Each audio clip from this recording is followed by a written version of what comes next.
Good afternoon, everyone. We're joined here in the media centre by Robert MacIntyre. Robert, a season ends and the following week a new Race to Dubai campaign begins. Just how much are you looking forward to these 2 weeks in Australia? Yeah, no, I enjoy coming down here. I get to see family that I've not seen in quite a long time. So, and obviously the golf courses are great, as well as this one. You know what I mean? It's old school track, small green complexes, but just going to be, just a good old-fashioned golf course. You had a great pro-am group today with Fatty Vaught and Adam Reynolds and Corey Oates. Just tell us about that experience. No, it was good fun. Fatty kept us entertained all the way round. He was good humour, but no, it's great to spend time with other players, other sportsmen, in any wave of life, just to kind of get the background, see the differences in all our sports. Next one, we'll go straight to questions, please. What did they say about the grand final loss? That was one of the last things that was mentioned in the whole day. So I play a sport back home called Handey, team sport, and I was like, what happened? How did it? And to be honest with you, I said to him, was it a bit of a mentality thing? Like, if we're 2-0 up in a tough game of shinty, the easiest thing to do is sit back and defend. And you invite pressure, and then if you crack, you just leak goals. And I mean, they didn't say that, but from me, I'm guessing that's kind of what happened. I didn't see the game, but I'm guessing that's the sort of thing that happened. Does that mean that you're going to go on the attack on this course this week if it's soft like this? I mean, I play an aggressive style of golf anyway, so obviously if I can get it off the tee well, then it gives me opportunities. But the greens are still firm. They're a little slow, but they're still firm enough that I don't think you can't get too aggressive at certain pin positions out there. But yeah, I'm just looking forward to getting this week going. And in terms of having played the past couple of weeks and in Dubai on the weekend, sort of how you feeling, with the trip here and everything. I'm a little jet lagged, but my golf game's been good. Struggled a little bit in Sun City. The golf course is so unique. Last week in Dubai, I played well. A few things let me down, but we've tried to tweak that this week. And it's really just try and recover, try and get some sleep, and try and be ready for that 6:10 tee off. We'll go on the right-hand side here, please. Robert, it might be a simple question, but how has life changed for you since the Ryder Cup? There's obviously a lot more recognition, notice, attention.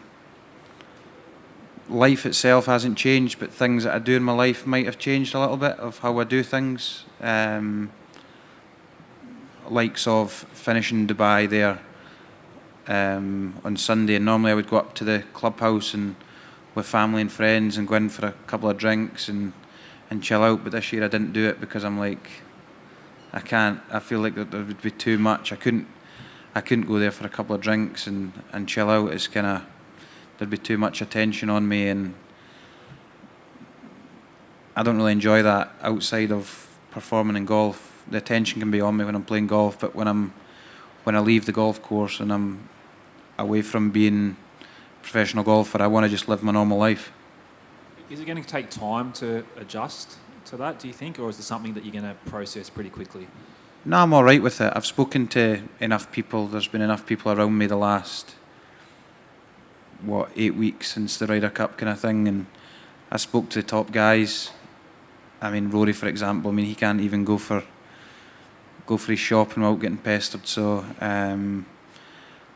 it comes with the territory. I'm not anywhere near the level of these guys yet, or kind of stature of them. So I'm still lower level, but it's recognition is good, but I still enjoy my private life being private. On the left, Bob, you mentioned you'd been down here, or you like coming down here. How many times have you been? You must have played here as an amateur, perhaps, did you? And again as a professional? Yeah, I did. I've got family in down the Sandbelt in Seaford, Melbourne. So one half of my family's down there. So I think I came down here in, I want to say, 2015 or 16. Played the Masters Amateurs in Melbourne. Played the Aussie Am at Yara Yara. And then obviously 2018 I came and played Royal Pines. So I've played a wee bit. I've not played as much as I'd like to. I've not played all the golf courses I'd love to have played yet, but I enjoy it down here. I feel like this is as close to home as a homely feel to it as anywhere in the world. I was reading in some of your profile about you attribute much of your hand-eye coordination to the game of shanty. What the hell's that? Shinty's like I don't know if you've ever seen the sport hurling, the Irish sport. Yeah. So it's like a cross between hurling and field hockey, I suppose. It's played mainly on the ground. You can take full swings, like a golf swing, as you're running, and you can hit it both hands, left and right-handed. It's like legalised violence, to be honest. Just maybe one quick one from me further. Your thoughts on this golf course? First time you played here, I'm assuming. Your thoughts? No, it's good. I played 9 holes yesterday and obviously 18 today, but when I got on the 10th tee, yesterday I asked my caddy Mike, I was like, what's the winning score here? Because I just looked out. I've not got a yardage book on me. I looked out and he said 14 under, I think, won it last year. And I'm looking at it going, there's a lot of room for 14 under par. So then I hit the tee shot down the middle, and then I hit my second shot into the green, and I got up to the green, and I'm like, now you know. This is why the scoring is not as low as I thought it would be. But it's a good track. It's a good old school track. Not tricked up. It's just slopey greens that is a protection of it. We'll go to Evan, please. Bob, you mentioned you got family in Melbourne. What's your earliest memory of coming to Australia, and did anything about us or the country strike you as odd? Just the amount of mullets that are kicking about. But no, my first time was in 2015 or 16 was the first ever time. In fact, my parents, it was my dad's side of the whole half of his family, moved over here when when they were young, 17, 18-year-old, they emigrated. But this is his first trip ever, because we just simply couldn't afford it. It was just a working class family back home. I've got 2 sisters, and it was just so much to sacrifice 3-4 weeks, because you can't really come over here I'm doing it for 2 weeks, but obviously it's work reasons, but like for a holiday you need to do 3-4 weeks, and so they've come out last week, and they loved it down in Melbourne. Honestly, it feels like home when I come out here. There's so many Brits out here now and from past, that I just feel like the humour's similar and the banter's similar, so it's like I do love a laugh, and it kind of works itself out. If you don't mind me asking, is that one of the big reasons why, like, you've had a massive year, even the last month since the Ryder Cup, you've travelled all over the corners of the world. The effort to come down to Australia, is that a lot to do with your family roots? Yeah, I get to see family, and I'm chasing top 50 in the world. If I can achieve that in the next 2 weeks, I get in the Masters come April. So I've got a lot to play for. There's a lot on the line, and I also get to see some family within that. And for me, the biggest thing is getting to Augusta come April. Thanks, Bob. Thanks, Simon. Paul, please. Just on mullets, I think maybe the last 4 winners here have had mullets. Time for a haircut then, is it? Have you ever rocked one, Bob? And would you? No, I've never. I'm a plain and simple short back and sides. Pretty old school. If anything, I just go for a buzz cut where I'll get a 2 right over. Other than that, I'm pretty simple. A couple of questions from home. You've got your PGA Tour card now. Do you know when you're going to use that for the first time, schedule-wise? Yeah, I think it'll be Hawaii at the start of the year. there's so much going on. We've organised so much leading up to last week that literally come Sunday, once I was confirmed, it was just like, get these documents signed. It's time to get things moving over there. But my first event, I think it's the Sony Open in Hawaii, will be the first one. And then second one was the first DP World Tour start of 2024. Do you know where that might be? Other than here, Yeah, other than here. Sorry, 2024, when we get past Christmas. potentially Scottish Open. It's probably, look, it's so hard. Only the best players in the world can juggle two tours. And with everything going on in the PGA Tour and things, and I think you got to, when you're first starting out, you've got to go all in. And obviously, in the European Tours, giving you that safety net, it's almost an invitation to go all in on the PGA Tour. You obviously have to play your minimums to be eligible in case you don't have a good year on the PGA Tour, that you can get your fallback. So, but obviously, if I have a good start in the PGA Tour, then I'll come back and play a lot more in Europe. But it's kind of the way it's structured, the way it's kind of, it looks to me that it's panning out, is it's eggs in one basket and go for it. You said about getting into the top 50 before. I think you're 56 at the moment. Yep. What do you need to do in the next 2 weeks in terms of your game to finish high enough, do you think, to do that? Yeah, I mean, I had a great opportunity in Qatar 4 weeks ago. I had a great opportunity in Dubai last week, and I didn't finish the way I wanted to. My wedge play has been, to be honest with you, abysmal. Last week on Sunday, I dropped 4 shots inside 140 yards on the Sunday. I mean, there's 4 shots. There's 8 world ranking points. There's putting me up to, say, 52nd in the world. It's such fine margins. It's such small games, and for me, I feel like it's from that 110 to 150 yards is where I'll make my most gain. If I can sort that out, I think I'll be fine. It's not that I hit bad shots. It's just I don't hit the numbers well enough, and we're trying out a couple of things this week to try and help with that.